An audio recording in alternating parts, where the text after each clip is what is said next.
Hi, this is Kevin Hensel, and I want to give you a tutorial on how to do great push-ups. So the first thing we want to do is I'm going to break this down into push-ups for men and then push-ups for women. And it's not saying that women can't do a push-up like a man, and I would actually prefer that, but let's have a good starting place. Now the first thing to do is for a man push-up, I want to basically have you, so you're nice and flat, hands are going to be a little wider than shoulder width, and your palms should be slightly turned inward to help isolate your stronger upper chest musculature called your pectorals. So you want a nice straight body. You don't want your back to dip. That's going to put a lot of strain on your low back. So you want to make sure you're nice and straight, and when you come down as a unit. You want to come down to about 3 to 4 feet, 3 to 4 inches, I apologize, from the floor. So you want to basically be able to put a fist between your body and the floor, and that should be about 3 to 4 inches.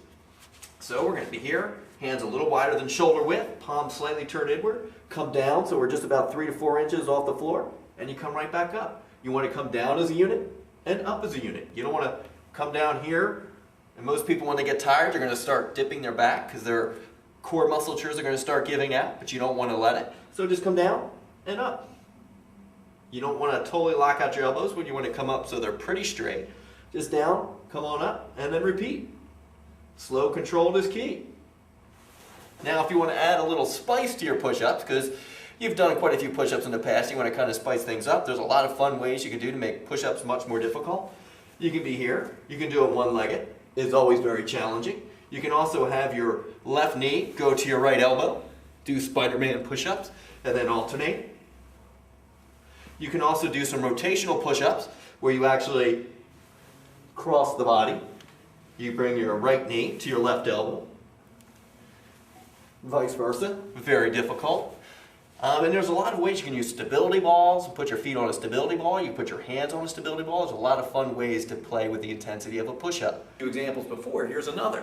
If you're here, you want to basically come down. We call this a rotational push-up. You're going to basically come down, you're going to push yourself up, point your hand to the ceiling. Then you come down, and we come up to the other side. You have to use a lot of explosive power to come back up. And if you use your feet separated, it's a little bit easier. And if you bring your feet together so they all slide over at once, it's a little bit more difficult. Wider is easier. Wider foot stance. Here is a little bit easier. And if you want to get a little bit more complicated, you can hold dumbbells in your hands.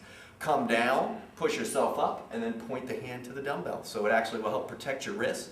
And a lot of people who have issues with their wrists doing push-ups like this, holding on to dumbbells really helps because you want to try to keep your wrist as straight as possible. And dumbbells usually get you high enough so you can actually get a good grip and keep a neutral wrist position. So it will take a lot of pressure off of your wrist.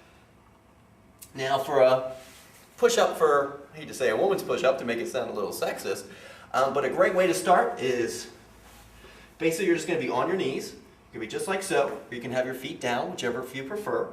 And basically you just want to come down halfway, get that 3 to 4 inches, and come right on back up.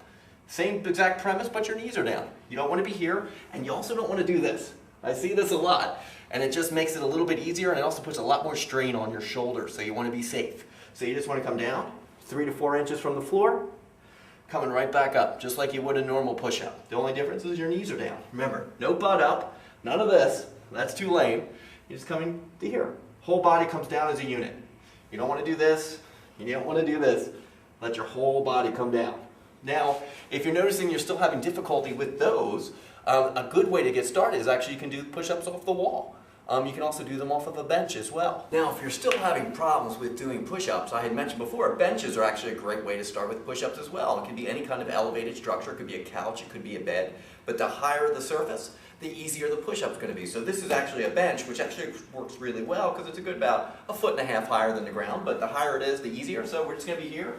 We just come down halfway and come on up. It's actually much easier, and the higher it would get, the easier it gets. So if you want to start off on a bed or a kitchen counter, not a bad place to get started so you can get used to your push-ups as well. So all these are great tips for getting you rolling for your push-ups. And if you have any other ideas, I'd love to hear them. You can respond to our blog, but this should be a great place to get started. If you've never done a push-up, or if you have for a long time and you want to spice them up and